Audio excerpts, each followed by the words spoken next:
प्राचीन समय की बात है। एक घने जंगल के किनारे एक शांत नदी बहती थी। उसी नदी के पास एक विशाल पीपल का वृक्ष खड़ा था। उसकी घनी छाया में नीलकंठ पक्षी अपने घोंसले में अपनी पत्नी के साथ रहता था। दोनों सुबह होते ही भोजन की तलाश में आसपास के गांवों की ओर उड़ जाते और शाम होते होते लौट आते। एक दिन सुबह की पहली किरण के साथ नीलकंठ और उसकी पत्नी भोजन की खोज में उड़ चले। हवा में तैरते हुए, हरियाली को पार करते हुए वे एक छोटे से गांव के ऊपर पहुंचे। वहीं एक कोने में, गांव के पुराने कुएं के पास, एक पीपल के पेड़ के नीचे एक बूढ़ा व्यक्ति बैठा था। उसकी आंखों से आंसू बह रहे थे, कपड़े फटे हुए थे, शरीर दुबला पतला और कांपता हुआ, जैसे वर्षों से भूखा हो। उसके चेहरे पर निराशा की परछाइयां थी और उसकी आंखों में एक गहरी पीड़ा, जो जिंदगी की क्रूरता को चुपचाप बयान कर रही थी। नीलकंठ की पत्नी का मन द्रवित हो गया। वह बोली, स्वामी, देखिए, उस बुजुर्ग की स्थिति कितनी दयनीय है। क्या यह उसके भाग्य का खेल है? क्या सच में मनुष्य का जीवन केवल उसके कर्मों और किस्मत पर निर्भर होता है? इतना निर्दय क्यों है उसका भाग्य? नीलकंठ गहरी सांस लेकर बोला, प्रिय, यह सच है कि भाग्य का अपना स्थान है, लेकिन हर पीड़ा का कारण केवल भाग्य नहीं होता। कुछ और भी कारण होते हैं, जिनकी वजह से मनुष्य को गरीबी और कष्टों का सामना करना पड़ता है। तो क्या कारण है स्वामी? उसकी पत्नी ने आश्चर्य से पूछा। नीलकंठ ने अपनी गर्दन मोड़ी, एक पेड़ की डाल पर आराम से बैठ गया और बोला, मैं तुम्हें एक कथा सुनाता हूं। इस कथा में उत्तर छुपा है। सुनो ध्यान से। बहुत समय पहले की बात है। एक नगर में धवल नाम का एक गरीब युवक रहता था। उसका बचपन अभावों में बीता। उसके माता पिता दिन रात मेहनत करके जैसे तैसे घर चला पाते थे।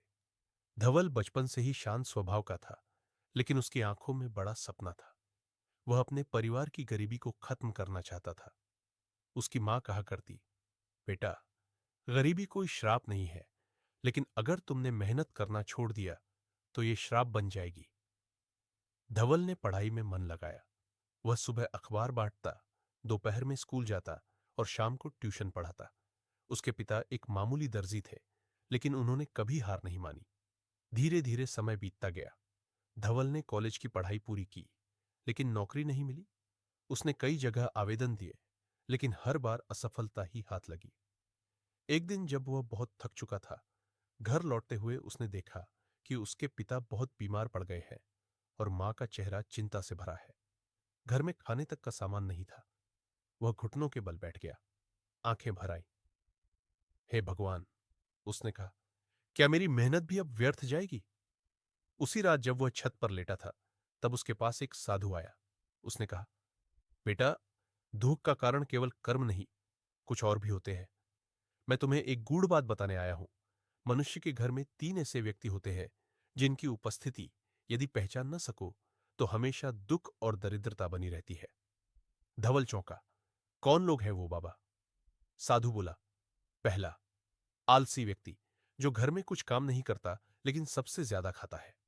दूसरा, छलिया व्यक्ति, जो झूठ और चालाकी से सबको भ्रमित करता है और संबंधों में झर घोलता है। तीसरा, अहंकारी व्यक्ति, जो कभी किसी की सुनता नहीं, केवल अपनी चलाता है।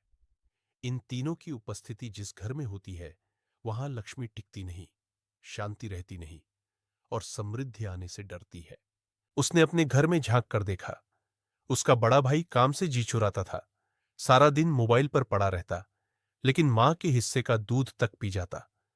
दूसरा, उसके चाचा थे, जो हर किसी को आपस में लड़ाने का काम करते और बातें घुमा फिराकर अपमान कर जाते। तीसरा, उसका मौसेरा भाई था, जो जब तब घर आता और सब पर रौब जमाता। वो कभी सलाह नहीं मानता, सिर्फ अपनी बातों को सच मानता। धवल को साधु की बात सच लगी। उसने उसी दिन निर्णय लिया, इन तीनों को घर की सुख शांति से दूर करना होगा। धीरे धीरे उसने अपने भाई से साफ बात की, या तो तुम कुछ काम करो या खाना कम खाओ। भाई को बुरा लगा, पर उसने धीरे धीरे एक सिलाई की दुकान पर काम करना शुरू किया।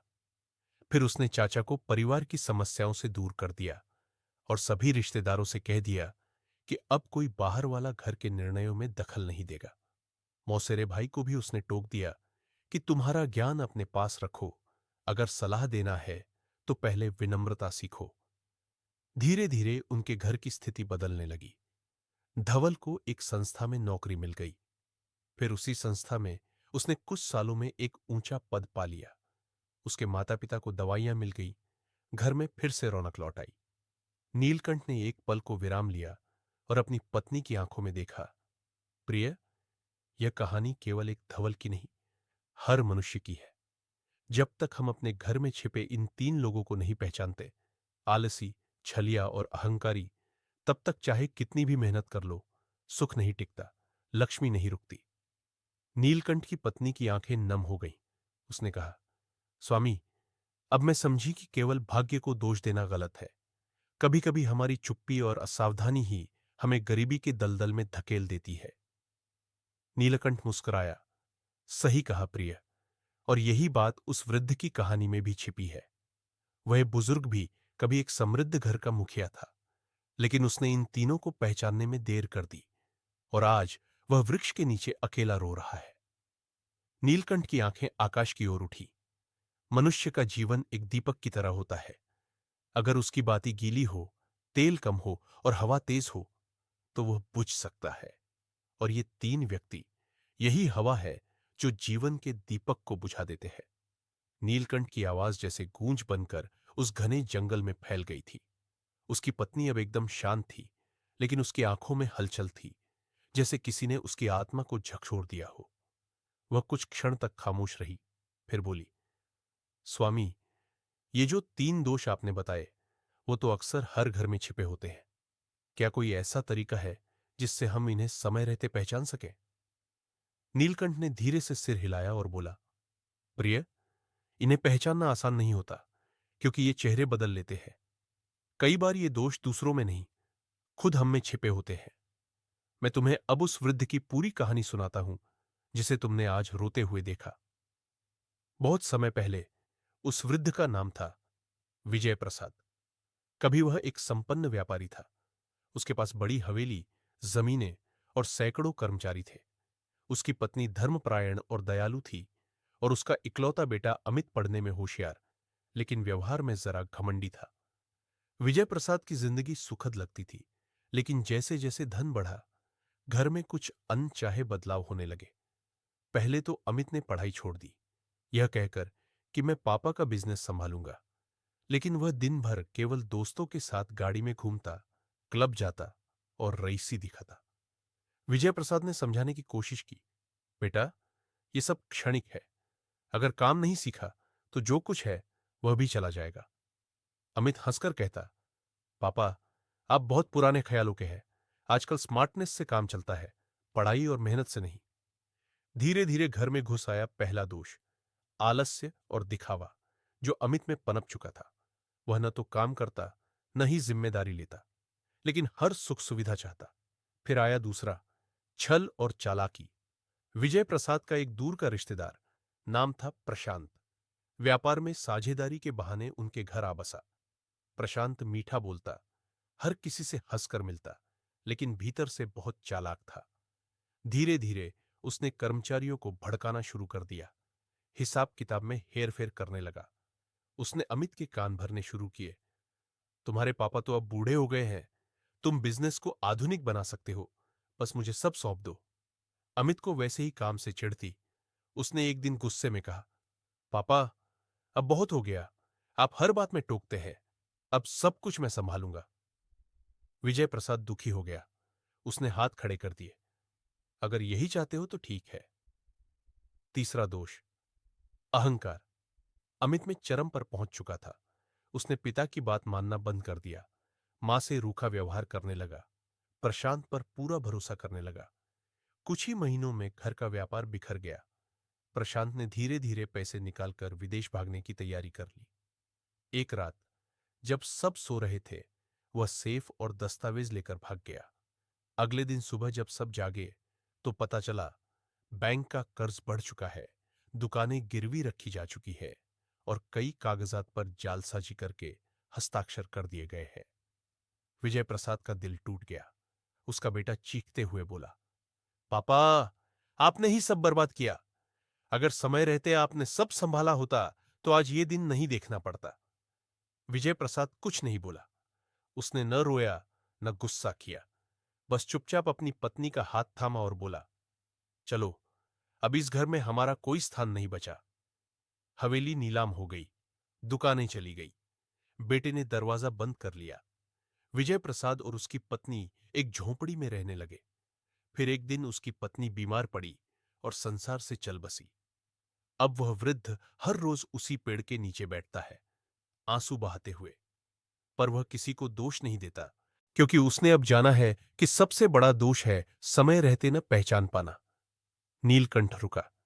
उसकी आवाज धीमी पड़ गई थी, जैसे वह खुद भी उस कथा के भार को महसूस कर रहा हो। उसकी पत्नी बोली, स्वामी, तो क्या हम कभी भी इन दोषों को पूरी तरह मिटा सकते हैं? नहीं प्रिय, नीलकंठ बोला, लेकिन अगर हम सजग रहे तो इन्हें हमारे जीवन में पैर पसारने से रोक सकते हैं। सबसे पहले हमें अपने घर और अपने अंदर झांकना होता है। क्या हम खुद आलसी, छलिया या अहंकारी बन गए हैं? अगर हां, तो परिवर्तन वहीं से शुरू होता है। नीलकंठ ने आगे कहना शुरू किया। एक बार एक युवा साधक ने अपने गुरु से पूछा, गुरुदेव, मैं तो मेहनती हूं, ईमानदार भी हूं, फिर भी मेरे जीवन में शांति नहीं है, समृद्धि नहीं है। क्यों? तब गुरु ने उससे एक सवाल किया, क्या तुम उन 3 अतिथियों को पहचानते हो जो रोज तुम्हारे घर आते हैं और तुम्हारी थाली से खाकर चले जाते हैं? साधक चौंका। कौन अतिथि? गुरु ने कहा, तुम्हारा आलस्य, तुम्हारी चुगली करने की आदत और तुम्हारा झूठा अभिमान।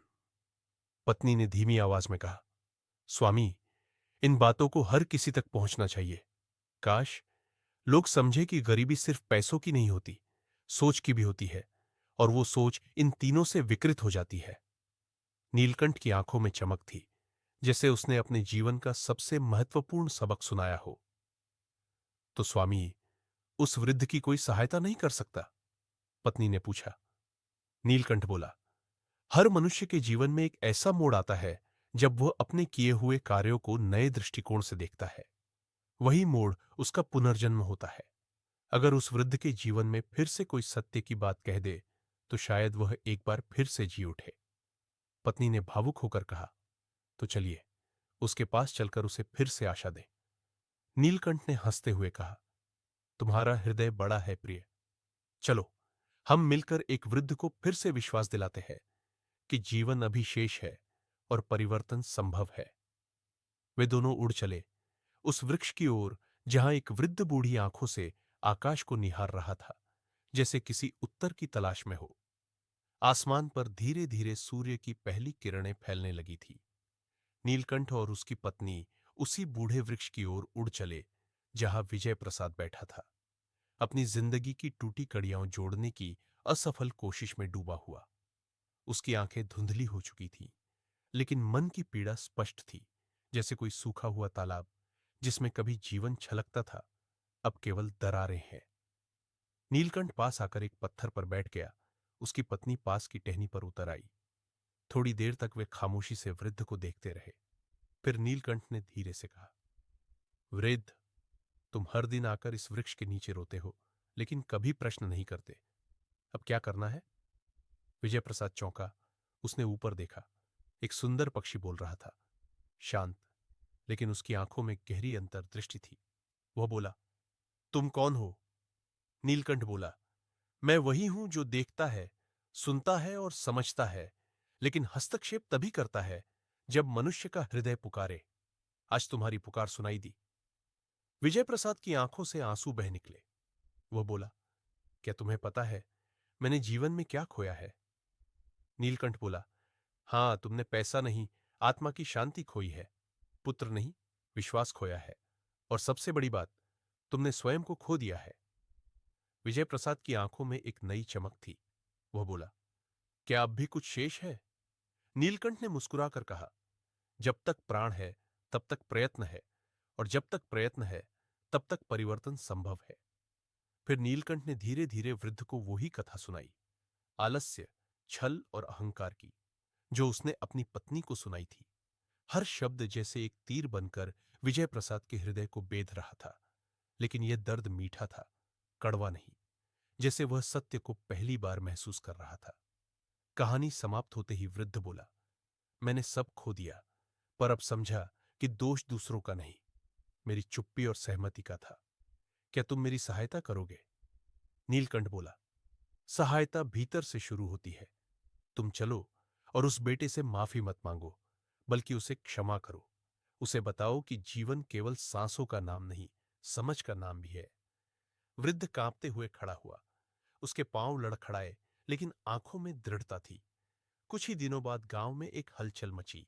शहर से एक युवक थका हारा अपनी बड़ी सी कार छोड़कर गांव के रास्ते पैदल चलकर आ रहा था। यह अमित था। शहर में सब कुछ नष्ट हो गया था। बैंक ने उसकी संपत्ति जब्त कर ली थी और उसे धोखा देने वाले भी भाग गए थे। क्लबों के दरवाजे बंद हो गए थे। दोस्तों ने पहचानना बंद कर दिया था। एक रात नशे की हालत में वह सड़क के किनारे गिरा पड़ा था। तभी एक वृद्ध साधु ने उसे उठाया और उसकी आंखों में देखकर सिर्फ एक बात कही, जिस पिता को तुमने छोड़ा था वही तुम्हारे जैसे पतित को उठाएगा। वो रात अमित के जीवन की अंतिम शराब की रात थी। अमित अब सीधे उस पुरानी झोपड़ी की ओर बढ़ रहा था जहां कभी उसने अपने पिता को छोड़ा था। जब वह वहां पहुंचा तो वृद्ध उसे देखकर चुप रहा। अमित ने रोते हुए उसके चरणों में गिरकर कहा, पिता, मैं अपराधी हूं। आपने जो खोया उसका मूल्य अब समझ आया। क्या आप मुझे क्षमा करेंगे? विजय प्रसाद कुछ क्षण तक निहारता रहा, फिर बोला, मैंने पहले ही क्षमा कर दिया था, लेकिन तुम अब स्वयं को क्षमा कर पाओगे क्या? अमित सिसक पड़ा, मुझे मार्ग बताइए। विजय प्रसाद ने उसे गले से लगाया और बोला, मार्ग सेवा में है। अब चलो, वही खेत, वही पुराना स्कूल, वही बूढ़े शिक्षक, वहां से हम फिर शुरू करेंगे।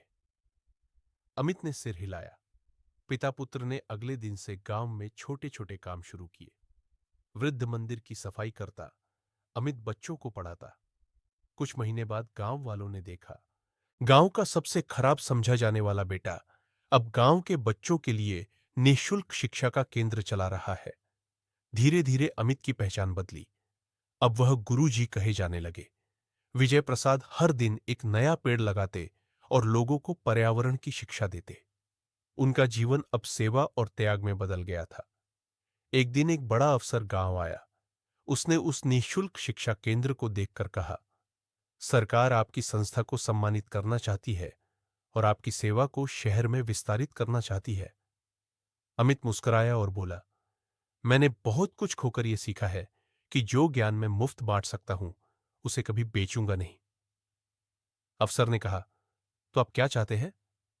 अमित ने कहा, बस इतना कि जो कोई भी अपनी भूल को स्वीकार कर ले उसके लिए यह जगह हमेशा खुली रहे। उस शाम नीलकंठ और उसकी पत्नी फिर उसी वृक्ष पर बैठे थे। दूर से वे उस शिक्षा केंद्र की घंटी की आवाज सुन सकते थे। नीलकंठ ने मुस्कुराकर कहा, देखा प्रिय, जब एक मनुष्य अपनी भूल को स्वीकार कर लेता है तो उसका भाग्य भी झुक जाता है उसके सामने। पत्नी ने कहा, स्वामी, आज आपने फिर किसी टूटे हुए जीवन को जोड़ दिया। नीलकंठ ने उत्तर दिया, नहीं प्रिय, मैंने नहीं, उसने खुद को जोड़ा। मैं तो केवल दर्पण हूं, दिखा देता हूं जो अनदेखा रह गया। सूर्य अस्त हो रहा था। गांव की मिट्टी अब फिर से सुगंधित हो रही थी, जैसे उसमें नई फसलें उगने लगी हों, विश्वास, क्षमा, सेवा और ज्ञान की। और वह वृद्ध अब फिर से जवान हो चला था, हृदय से। इसलिए हे मनुष्य, यदि तुम्हारे घर में दुख है तो दोष बाहर मत खोजो। देखो, कहीं तुम्हारे भीतर कोई आलस्य, कोई छल, कोई अहंकार तो नहीं छिपा।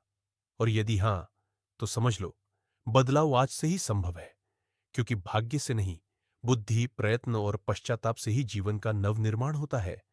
यदि यह कहानी आपके हृदय को छू गई हो तो इसे उन सभी तक पहुंचाइए जिनके जीवन में कभी न कभी ये तीन दोष चुपके से आ बैठे हो। और ऐसे और भी जीवन मार्गदर्शक किस्सों के लिए जुड़े रहिए हमारे YouTube चैनल स्टोरी वाली यात्रा के साथ। धन्यवाद।